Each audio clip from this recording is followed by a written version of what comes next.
los gráficos, están todos los modelos. Ahora lo que vamos a hacer es, por ahí, ejercitar un poco la interpretación de esos modelos,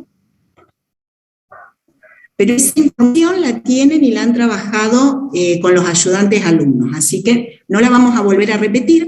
Y además Cecilia ya le subió en la carpeta de teóricos de la UT7, le subió unos teóricos anteriores, creo que del año pasado, son en donde también están desarrollados estos temas. Así que vayan mirando todos esos PDFs, que está todo ahí. Yo me voy a dedicar entonces al manejo renal de desechos nitrogenados y después cerramos un poco con el proceso de acidificación urinaria y la micción, porque la orina, la composición de la orina, el estudio de la orina, también lo vimos en el trabajo práctico con Lore. Bueno, entonces, Ceci había presentado la clase anterior cuáles eran estos desechos nitrogenados que van a ser eliminados a nivel renal, la creatinina, la urea, el amonio y el ácido úrico. Y recordar que estos compuestos se denominan también no proteicos, como para diferenciarlos de aquellos compuestos orgánicos que tienen nitrógeno y que forman parte de las proteínas, que es el principal reservorio de nitrógeno en el organismo, pero después también hay compuestos nitrogenados orgánicos, pero que no son proteínas. Y tienen estructuras muy complejas, muy distintas entre sí, por eso se los clasifica en general como nitrogenados no proteicos.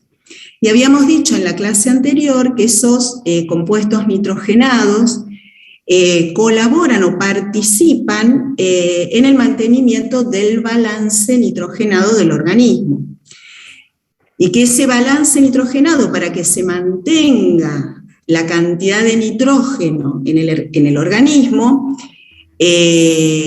la cantidad de nitrógeno que ingresa, ¿sí?, en este caso a través de las proteínas de la dieta, debe ser igual a la cantidad de nitrógeno que se elimina o se excreta a través ya sea de la orina o de la materia fecal. Entonces,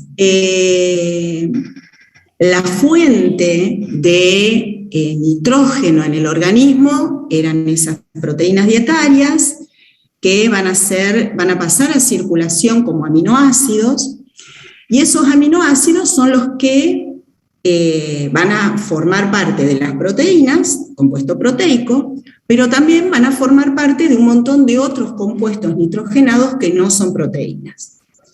Además, en el hígado, esos aminoácidos sufren distintos procesos metabólicos, y el que nos interesa particularmente en este caso es la desaminación. Porque esa desaminación o transaminación, la transaminación pasa el amino de una cadena carbonada a otra, pero en la desaminación queda un grupo amonio libre. Y ese grupo amonio es el que va a ser eliminado por la orina, uno de los compuestos nitrogenados, o bien ese amonio se va a combinar con glutamato para formar glutamina, y esa glutamina de alguna manera en circulación está transportando al grupo amonio, ¿sí?, y no tendríamos el amonio libre, porque ese amonio libre también, si supera determinado nivel, puede generar cierta toxicidad. Y la otra forma de transportar amonio es a través de la urea, ¿sí?, que también se sintetiza en el hígado.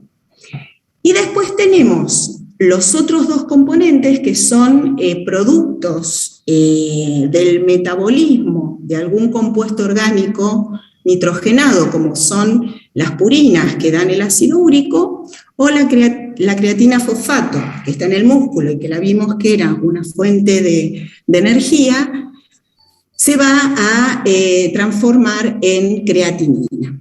Y esos productos también contienen nitrógeno y van a contribuir a la excreción de nitrógeno urinaria. Bueno, lo que les tiene que quedar claro de esto es que, lo que decíamos recién, que si hay una disminución en las proteínas de la dieta, eso va a determinar una menor producción de urea, una menor producción de amonio, lo que va a significar una menor excreción urinaria de nitrógeno. Pero sin embargo, el contenido de nitrógeno corporal se mantiene. El balance va a seguir siendo 0, lo que ingresa es menos y lo que se excreta también es menos. Esto siempre ténganlo en cuenta que es desde un aspecto fisiológico. Fisiológicamente los balances funcionan de esta manera.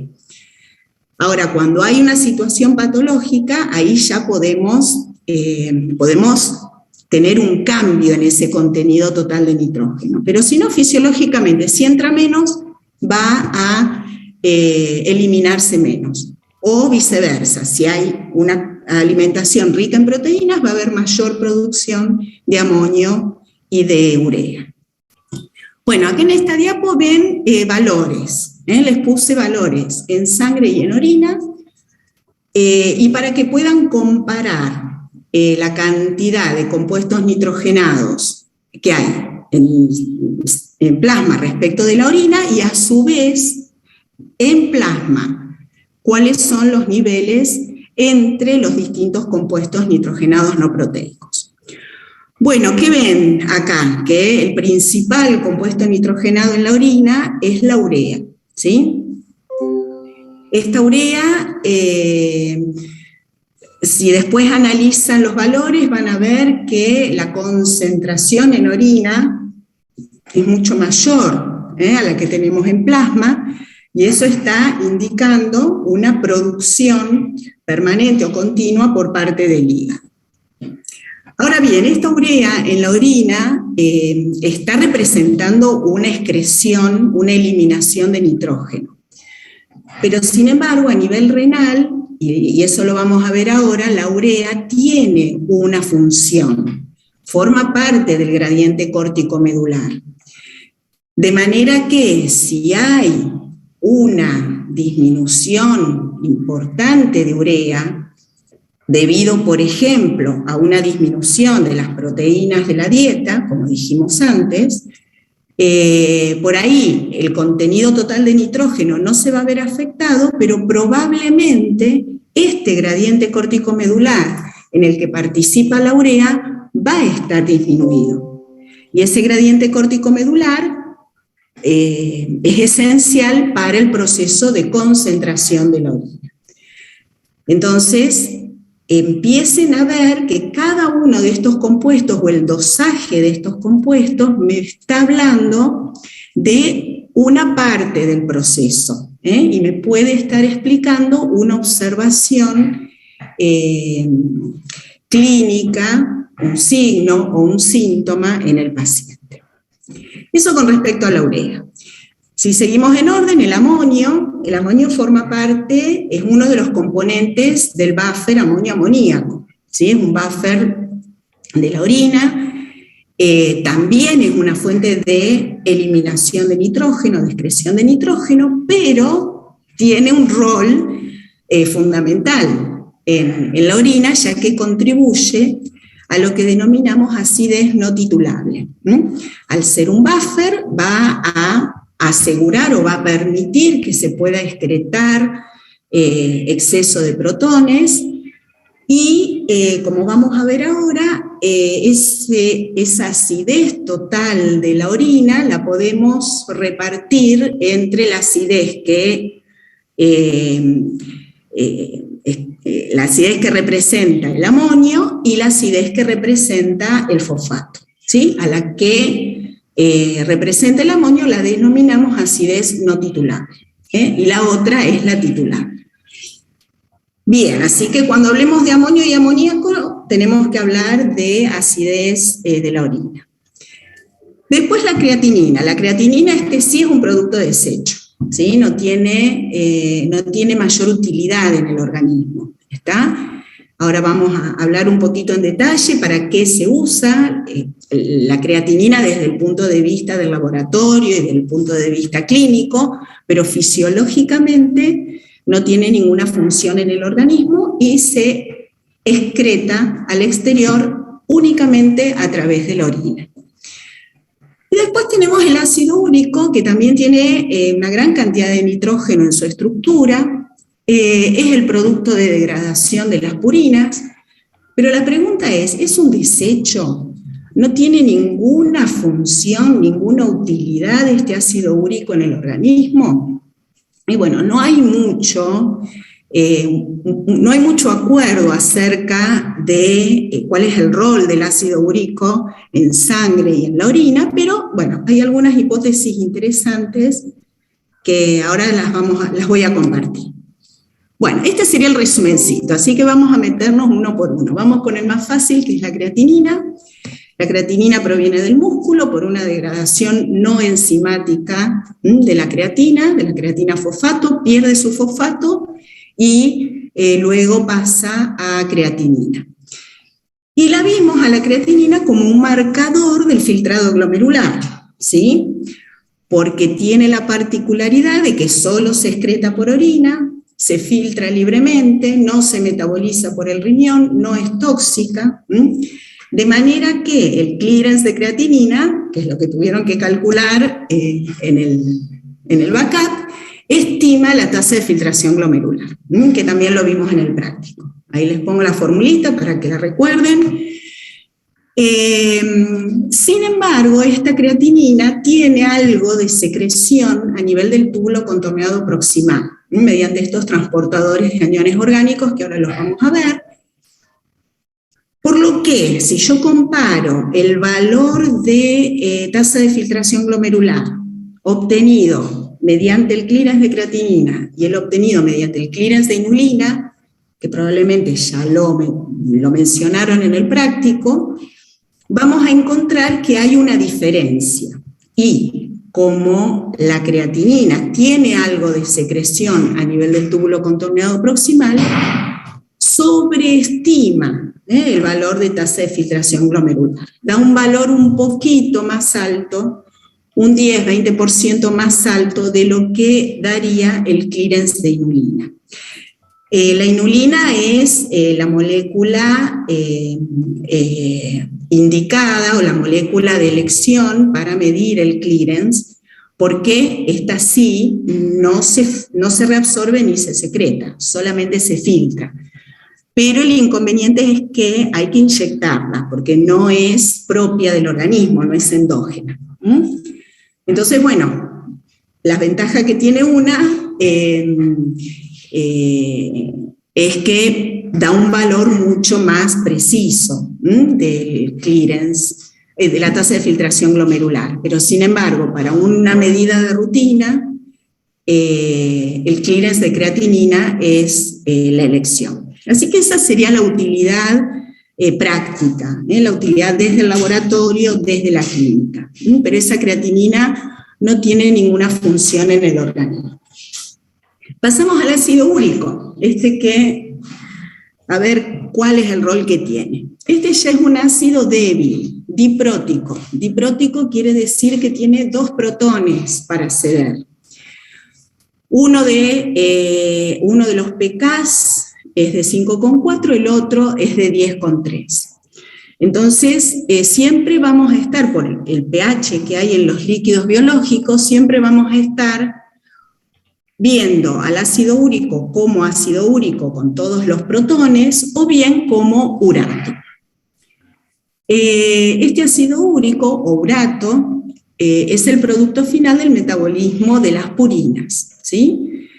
Y es producido en el hígado, en el hombre. En el hombre es el producto final, es decir, este ácido úrico no se puede seguir metabolizando. Sin embargo, en otros mamíferos, esa metabolización puede continuar por la presencia de otra enzima que es la uricasa, que ahora lo vamos a ver. Pero el hombre termina la metabolización de las purinas acá en el ácido úrico. Entonces, ese ácido úrico producido en el hígado y que pasa a sangre, luego es excretado por vía renal y es excretado también a nivel intestinal. fíjense que la proporción por materia fecal es bastante, o por intestino, es bastante importante, 30-40%, y el resto por vía renal. A nivel de el riñón, ahora vamos a ver los mecanismos que se dan a nivel tubular, pero si tenemos en cuenta que la orina puede llegar a tener un pH de 5, ¿sí? En un pH de 5, la forma que va a predominar es la totalmente protonada, es la de ácido úrico. Y esa forma de ácido úrico es poco soluble en agua, y si su concentración es alta, va a tender a precipitar. Así que es probable que si hay un aumento de la excreción urinaria de ácido úrico y además la orina tiene un pH ácido, es probable que uno pueda observar al microscopio cristales de ácido úrico, ¿sí? Eso puede llegar a dar una señal de alarma por el exceso de ácido úrico que se está eliminando por orina, con la posible generación de cálculos urinarios y eventualmente también generar o ser ese aumento de ácido úrico en sangre puede llegar a generar otra patología como la acumulación en articulaciones y demás. Pero entonces fíjense como un dato en la orina, es decir, la observación de estos cristales de ácido úrico, puede sí estar indicándome una mayor predisposición a un proceso patológico. Bien. ¿Cómo es el tema de la uricasa? Muchos mamíferos sí pueden seguir metabolizando el ácido úrico a la lantoína por una enzima que se llama uricasa. Sin embargo, durante la evolución de los primates, acá otra vez vuelve el tema de la evolución como algo interesante, durante la evolución de los primates, ese gen de la uricasa fue sufriendo múltiples mutaciones independientes. Y esas mutaciones eran de tal calidad, ya sean los promotores o mutaciones missense que determinaban la detención de la transcripción, que determinó que ese gen ya no funcionara. Es decir, el gen está, pero no funciona. Es lo que se denomina un pseudogen. De manera que el hombre no tiene uricasa, y por lo tanto la pérdida de esa función uricasa determina la acumulación del ácido úrico. Y sin embargo, estos primates y los homínidos siguieron evolucionando y siguieron viviendo sin uricasa. De manera que la pregunta es si esa falta de uricasa fue una ventaja evolutiva o no, o nos quedamos con que ahora, bueno, esta especie termina la metabolización de las purinas en el ácido úrico. Y entonces los investigadores generan hipótesis acerca de cuáles pueden ser las funciones de este ácido úrico y se basan en algunos hechos que permiten dar alguna explicación. Y bueno, lo que sí sabemos es que es un producto de desecho derivado de las purinas y que se elimina por intestino, a donde pasa una relativa gran cantidad, lo cual podría favorecer la presencia de un tipo de microbiota que utilice ese ácido úrico como fuente de energía. Y entonces ahí volvemos a la simbiosis o a los beneficios de tener determinada microbiota a nivel intestinal. Y por otro lado, se ve que a nivel renal, que también hay una excreción importante, sin embargo, hay múltiples mecanismos que tienden a reabsorber ese ácido úrico o urato desde la luz tubular. De manera que, sabiendo que estos mecanismos de reabsorción gastan energía, ¿por qué se mantuvo esta erogación de energía para recuperar una molécula? Debe tener alguna utilidad, ¿no?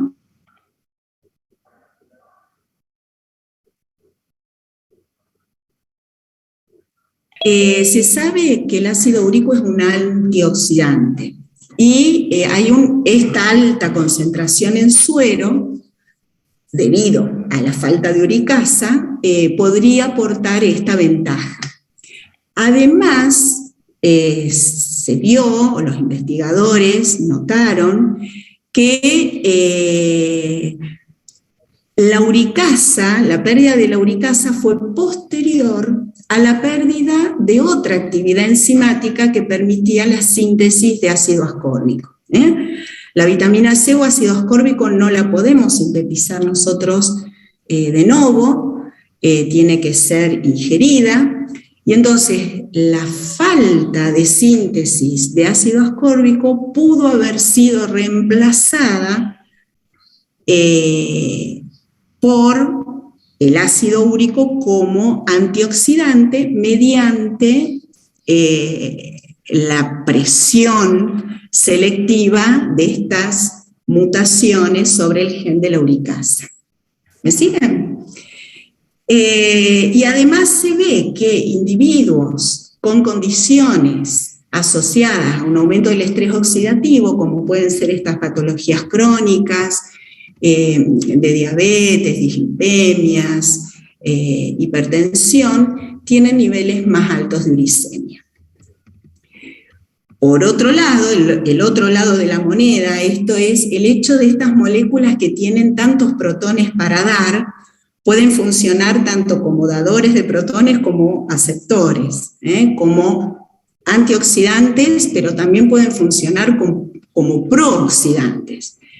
Entonces, algunos investigadores piensan o proponen que la situación es a la inversa, que la acumulación de ácido úrico en realidad puede ser un factor predisponente para procesos patológicos por esta capacidad prooxidante.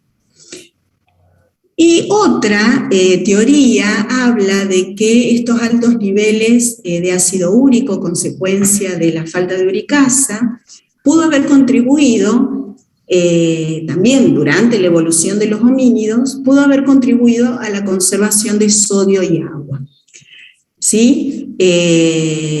Ya que por ahí la incorporación de sodio o las fuentes de sodio no eran abundantes y sabemos hoy en día que el sodio es esencial para mantener el agua en el líquido extracelular y bueno, al no haber tanto sodio disponible, probablemente el ácido úrico pudo haber cumplido esa función osmótica, ¿sí?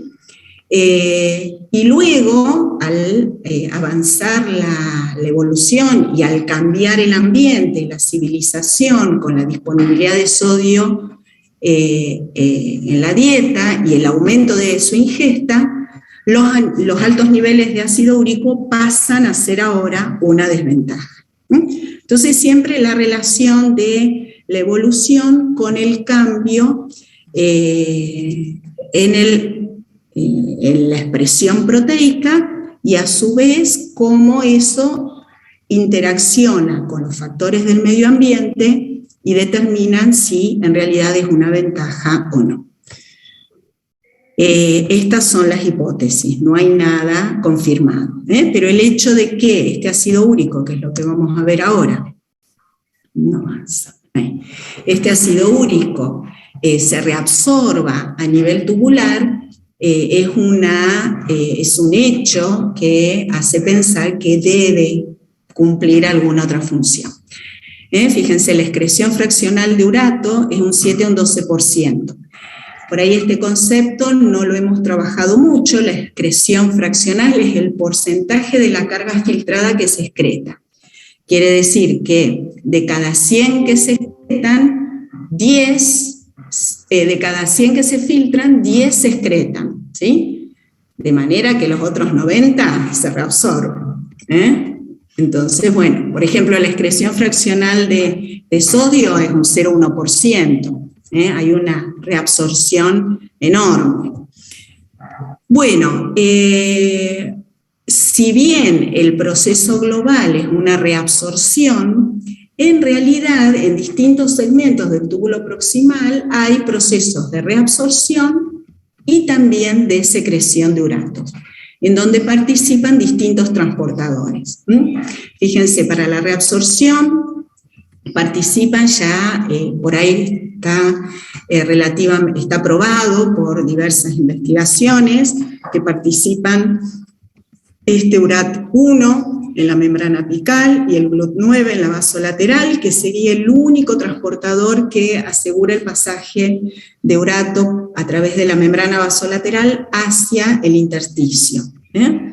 Porque fíjense que los otros transportadores que mueven urato, estos transportadores de ácidos orgánicos, captan urato desde el intersticio y lo transportan hacia la célula. Bueno, listo. Entonces, no hay mucho más para decir. No, el hecho de que haya transportadores involucrados en la reabsorción y en la secreción determina que estas moléculas, estos transportadores, sean blanco de acción de fármacos. Lo que ahí me olvidé de decirles, que eso lo van a ver después en farmacología, porque está muy extendido el uso de estos fármacos para aumentar la excreción de ácido úrico. Muy bien, pasamos a la urea. La urea, entonces, es producida por el hígado, por la desaminación de aminoácidos. Esa producción de urea está relacionada con la ingesta. Y lo que sabemos de la urea es que se filtra a nivel glomerular y a nivel de los túbulos se reabsorbe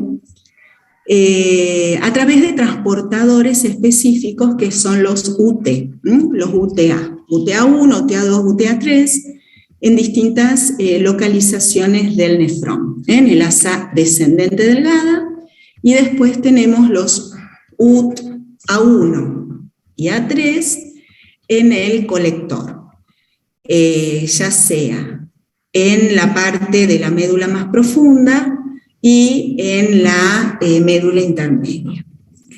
Después también hay transportadores de urea que son importantes, los UTB, que están en los glóbulos rojos y en las células del endotelio de los vasos rectos.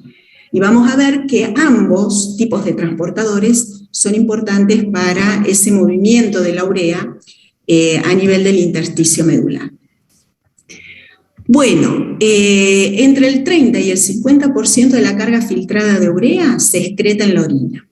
La mitad o un poco menos de lo que se filtró se excreta, de manera que el resto, la otra mitad, se reabsorbe, se conserva.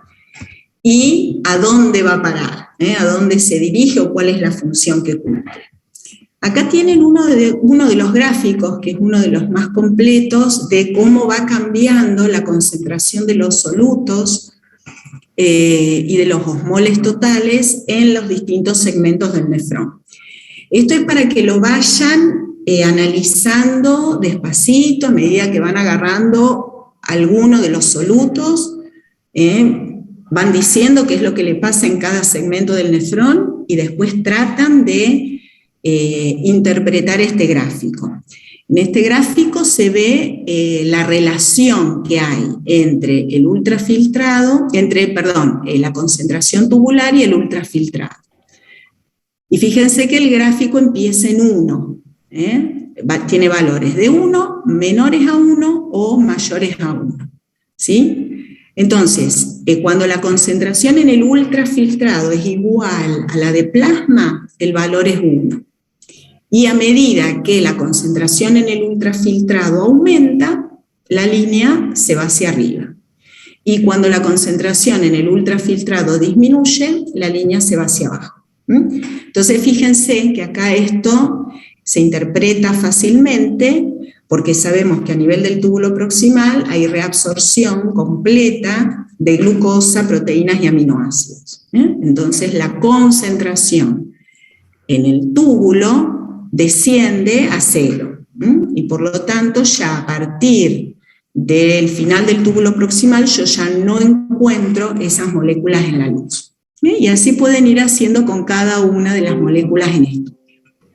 Ahora mirábamos la urea. Entonces fíjense que la urea en el túbulo proximal tiene un ligero aumento, ahí más o menos se los voy explicando, porque hay una reabsorción, de urea que es paracelular, a través de las uniones intercelulares, pero simultáneamente hay una mayor reabsorción de agua debido a la reabsorción obligatoria de todos los solutos, entre ellos estos que mencionamos acá, glucosa, aminoácidos, proteínas, más sodio, más potasio, cloro, que ocurre en el túbulo proximal. Eso hace mover gran cantidad de agua, reabsorber gran cantidad de agua, y por lo tanto, si bien hay algo de reabsorción de urea, esa reabsorción no es isosmótica. Y entonces queda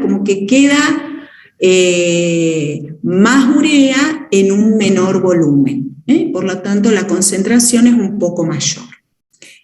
Sin embargo, los mayores cambios ocurren en los segmentos que vienen ahora. En el asa de Henle, por ejemplo, la concentración de urea aumenta grandemente, ¿sí? Y entonces acá es donde tenemos uno de los transportadores de urea, el A2, y puse este gráfico porque es interesante la diferencia entre, fíjense que acá hay una asa corta y otra asa, uy, se me va el mouse, espera, ahí, y otra asa larga. Recuerden que el asa larga corresponde a los nefrones justamedulares, que son los menos abundantes, pero son los nefrones que van a participar en la formación de este gradiente córtico-medular y en el proceso de concentración de la orina. Entonces, en esos nefrones, particularmente, es donde se producen estos intercambios de urea. Entonces, a nivel del asa descendente de Henle, por la presencia de estos transportadores de urea, como el intersticio está teniendo mayor concentración de urea que lo que tiene el túbulo, la urea se mueve a favor de su gradiente a través del transportador. Esa urea luego sigue en la luz tubular a través del asa ascendente delgada, el asa ascendente gruesa, y luego a nivel del túbulo distal y a nivel del túbulo colector, la concentración de esa urea en el túbulo va a depender de principalmente los niveles de vasopresina. Acuérdense que los segmentos distales del nefrón participan en lo que son los procesos facultativos, es decir, reabsorción o secreción dependiendo de las necesidades del medio interno. Y esa reabsorción o secreción va a estar controlada o dirigida por mediadores químicos, por hormonas. Entonces, lo que pase en este túbulo distal y colector, principalmente en el colector, porque en el distal, si bien puede haber un aumento de permeabilidad por vasopresina, no hay mucho gradiente entre el intersticio y la urea. Acuérdense que el asa de Henle y el túbulo colector se insertan profundamente en esa médula que puede llegar hasta 1200 miliosmoles por litro a nivel de la papila. Entonces, se vuelve importante nuevamente el movimiento de urea a nivel del colector en la parte de la médula interna. Y ahí es donde justamente están los transportadores de urea tipo 1 y 3, que hacen que la urea salga otra vez del túbulo y vuelva al intersticio, ¿sí? Sale del túbulo, vuelve al intersticio, y del intersticio, ¿dónde se va? Fíjense, se va al vaso recto, y el vaso recto es el que tiene el otro transportador de urea tipo B, tanto la célula endotelial como los glóbulos rojos, de manera que pueden internalizar o captar esa urea, y luego, cuando el vaso recto nuevamente asciende, ¿sí? Y el plasma se enfrenta a un intersticio un poco menos concentrado, la urea vuelve a salir hacia el intersticio y vuelve a entrar al túbulo delgado descendente. Entonces, fíjense que con esto estamos recreando este mecanismo multiplicador, este mecanismo en contracorriente, que se da tanto para la urea como para el otro soluto que forma el gradiente córtico-medular, que es el cloruro de sodio, que ahora lo vamos a ver. Bueno, acá les mostraba cómo la vasopresina no solo modula la permeabilidad del colector al agua, ¿sí?, a través de las acuaporinas, sino también que lo hace para la urea, aumentando la expresión de estos transportadores de urea. Y acá recordar que el otro soluto que contribuye en este gradiente córtico-medular es el cloruro de sodio. Acá lo vuelven a ver la imagen, en donde el flujo sanguíneo, estos capilares yuxtamedulares,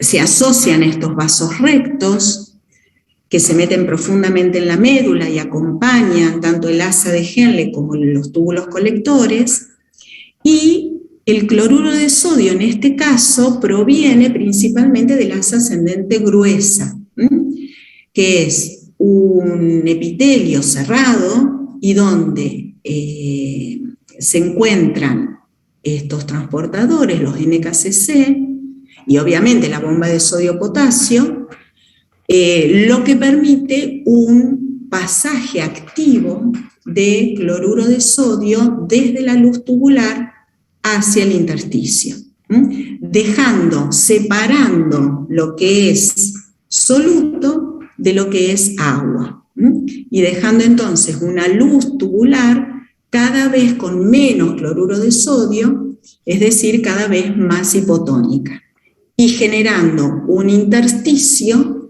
cada vez más concentrado.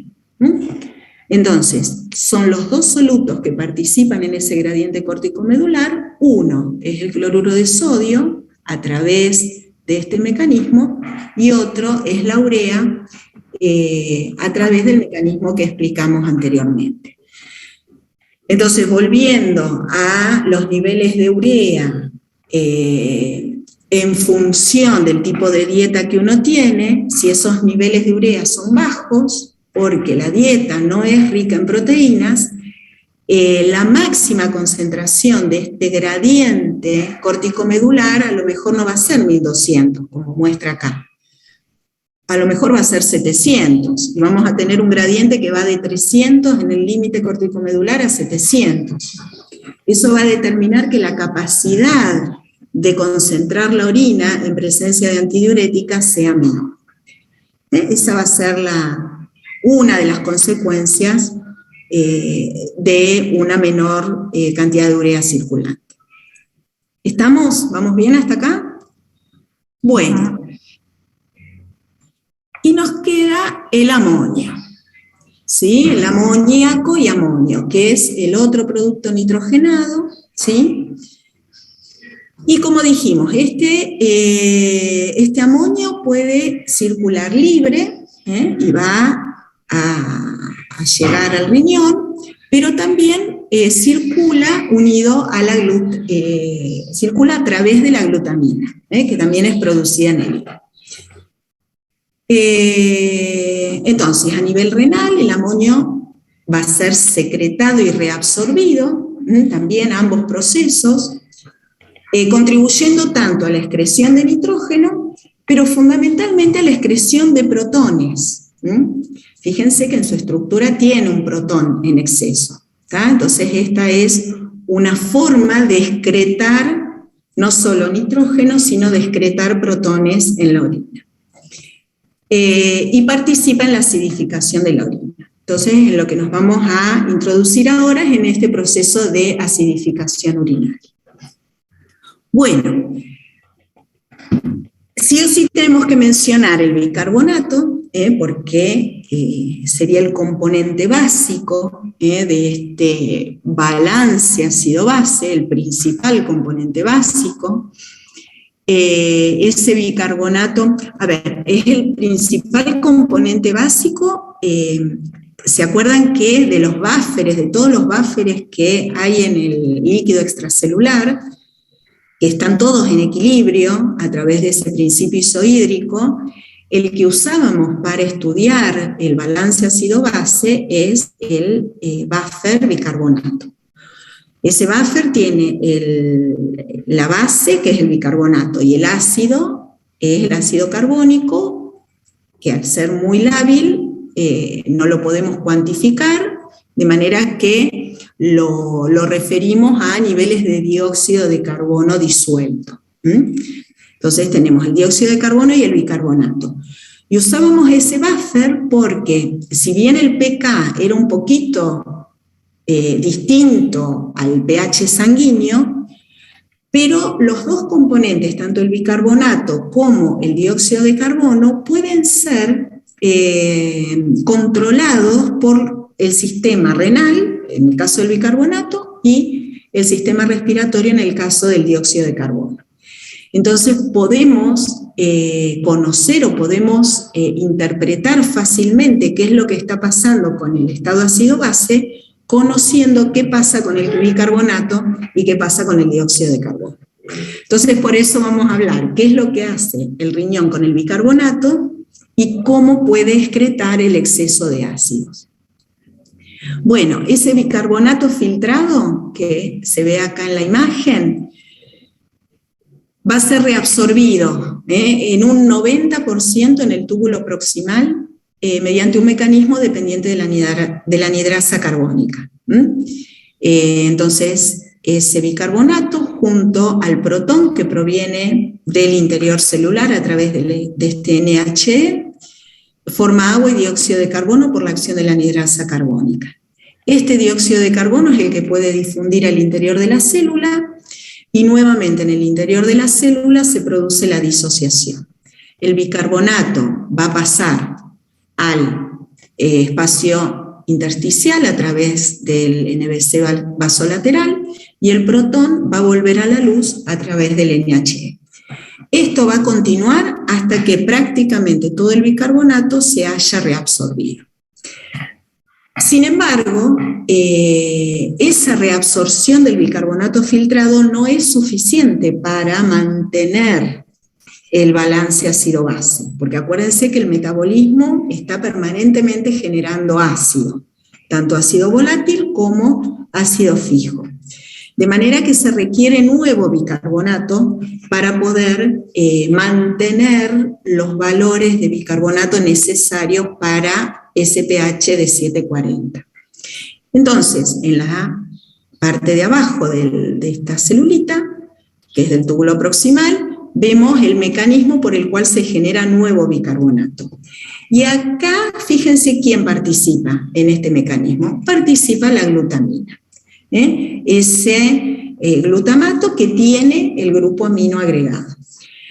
Entonces, por una serie de reacciones químicas en donde interviene básicamente la glutaminasa, glutamato deshidrogenasa, alfa-cetoglutarato deshidrogenasa, fosfonol piruvato carboxiquinasa y alguno más, se logra metabolizar completamente la glutamina a amonio y bicarbonato, ¿sí?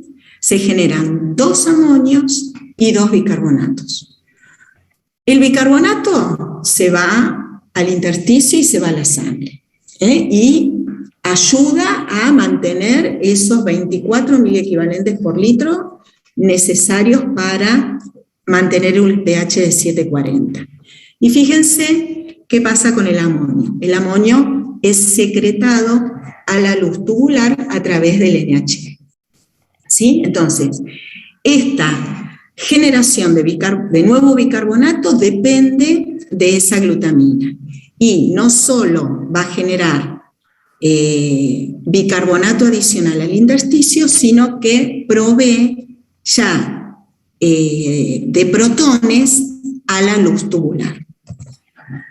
Entonces, estos protones, vamos a ver que llegan a la luz de ese túbulo proximal a través de especies distintas, porque puede llegar como un protón solo o bien como un ion amonio, ¿sí?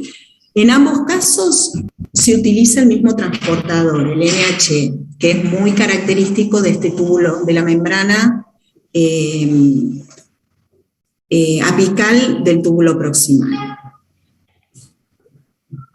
Y entonces, esa es una fuente de protones, ya sea protones o amonio, pero además, en ese túbulo proximal, los protones pueden unirse a otra molécula, a otra especie que actúa como buffer, que es el fosfato.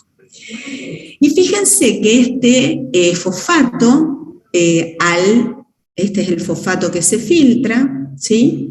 Y al unir, ¿sí?, el protón que es aportado a la luz, se genera fosfato diácido, pero fíjense esto, ambas especies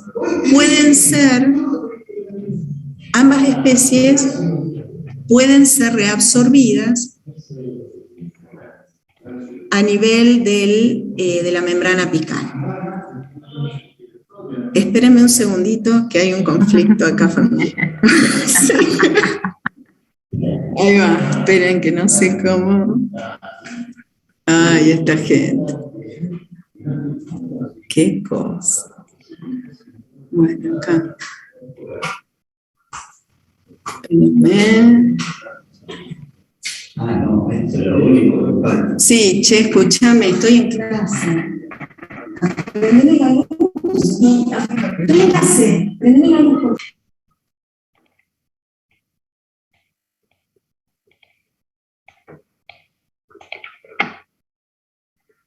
Bueno, entonces, volviendo.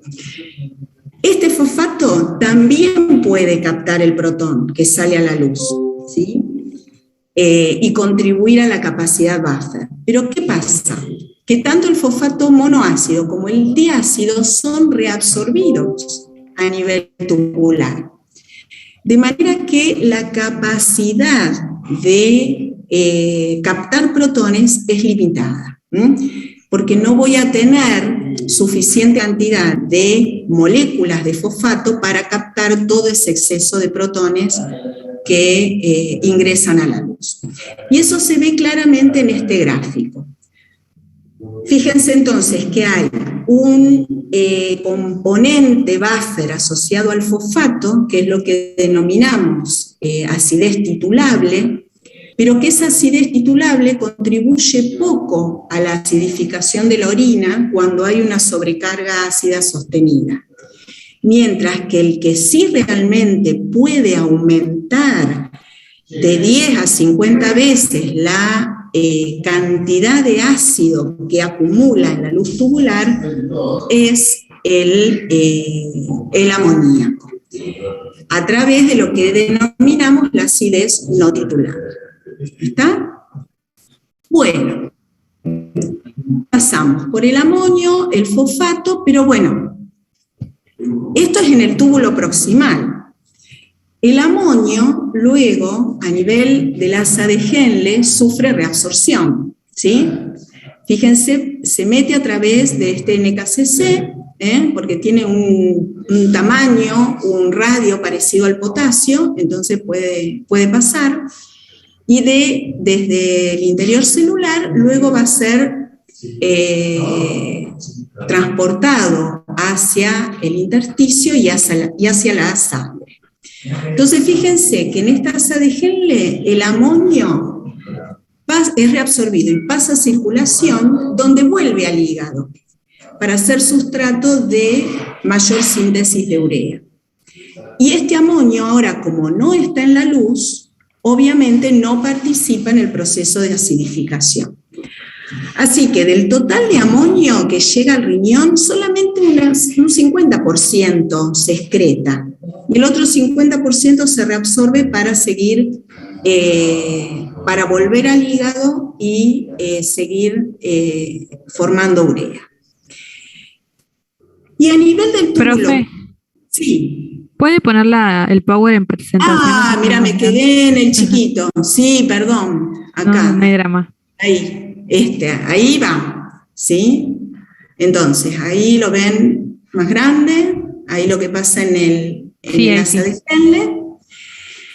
Y finalmente, en el túbulo distal, lo que vamos a tener es una nueva secreción de protones solitos a través de bombas ATPasas en la membrana apical de las células intercalares tipo A, y esos protones van a ser captados por el amoníaco que es secretado también por células del colector, como vemos acá en este gráfico. A nivel del túbulo colector hay secreción paralela tanto de amonio como de protones. No hay una secreción del grupo amonio, de la molécula amonio como tal, sino hay secreción de protones por un lado y de amoníaco por otro.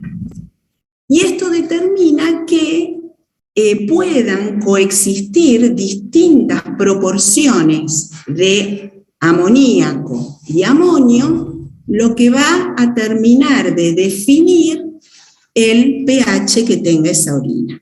¿Sí? Bien.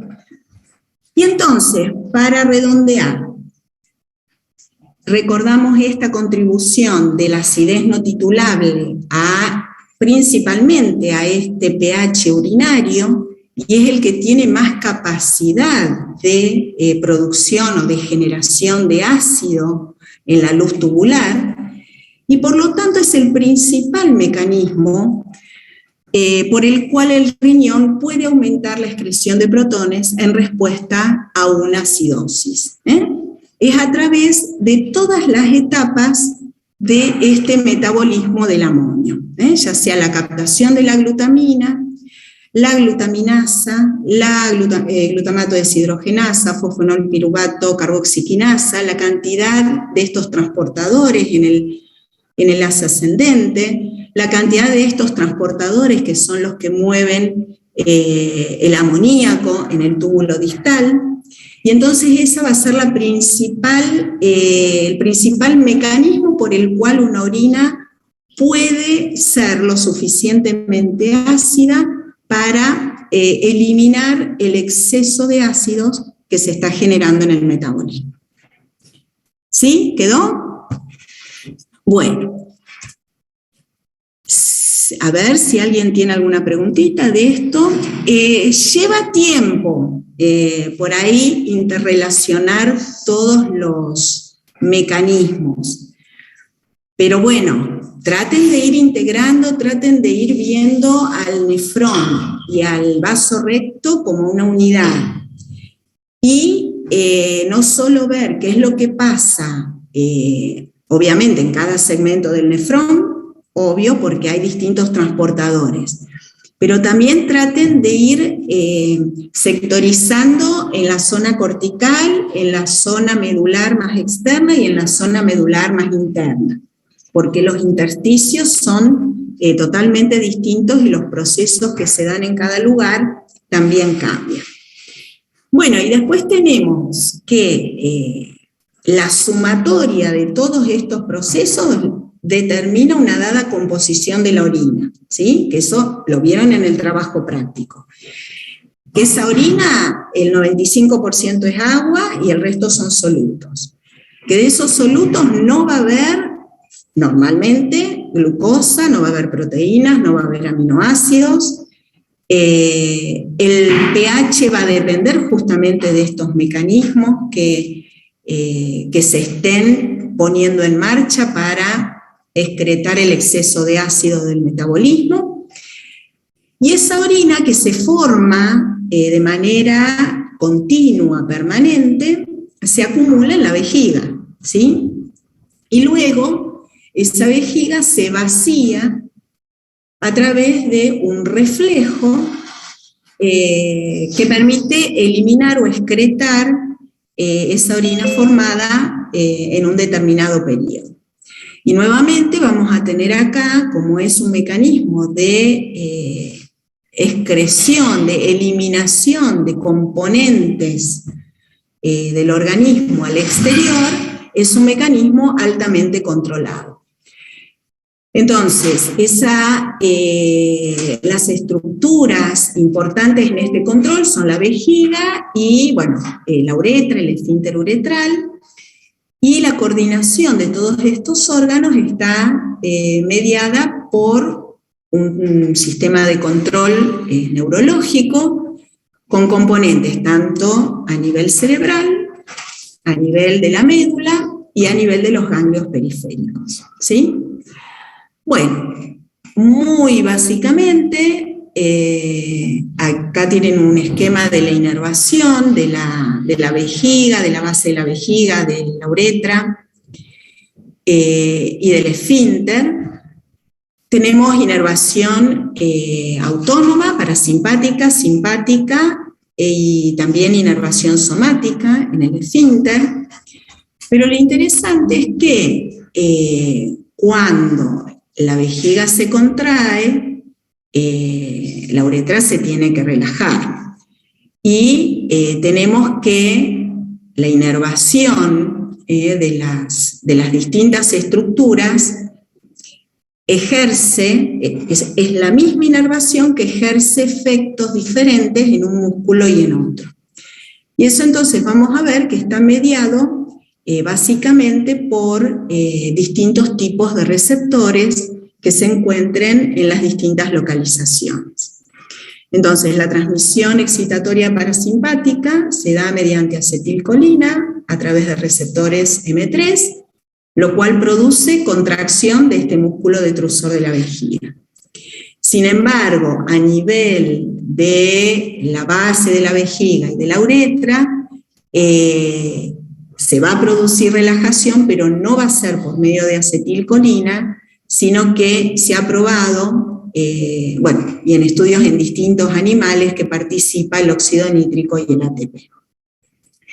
En el caso de la vía simpática, que libera noradrenalina, también genera un efecto excitatorio del músculo de la uretra y de la base de la vejiga a través de receptores alfa-1, que genera una constricción.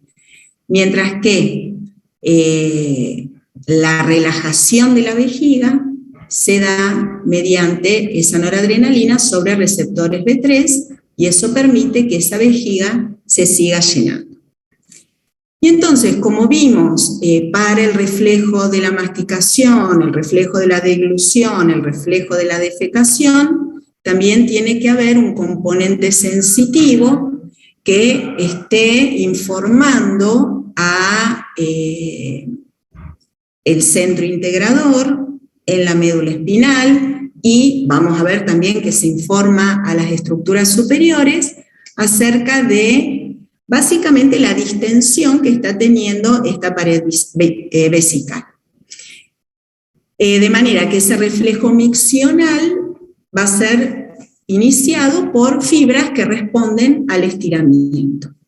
Esas neuronas aferentes manejan varios neuropéptidos distintos, como sustancia P, el péptido relacionado al gen de la calcitonina, además de glutamato aspartato. Y acá se presenta un modelito simple en donde se puede apreciar la complejidad de la interrelación entre estas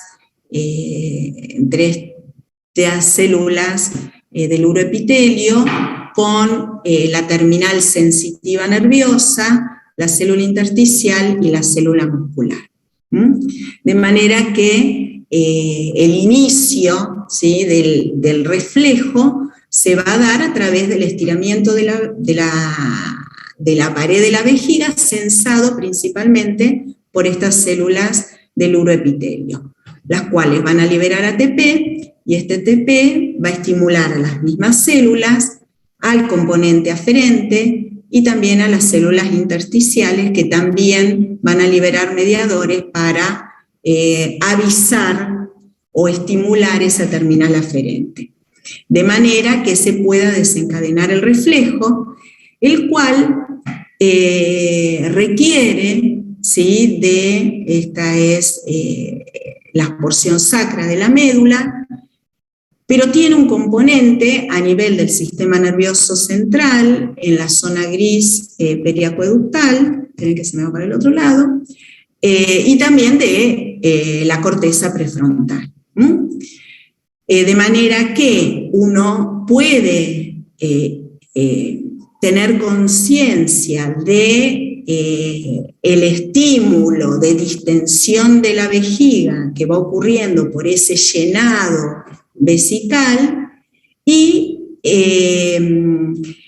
el reflejo miccional va a desencadenarse cuando se active este centro de la micción, que es el centro pontino, que va a estimular esta vía parasimpática para generar la contracción de la vejiga y la relajación de la uretra y el vaciado de la vejiga. Para luego, una vez vacía, ser el simpático, el que mantiene el cuerpo de la vejiga relajado y contraída la uretra, y a medida que se va llenando, esas fibras sensitivas van informando acerca de la distensión vesical.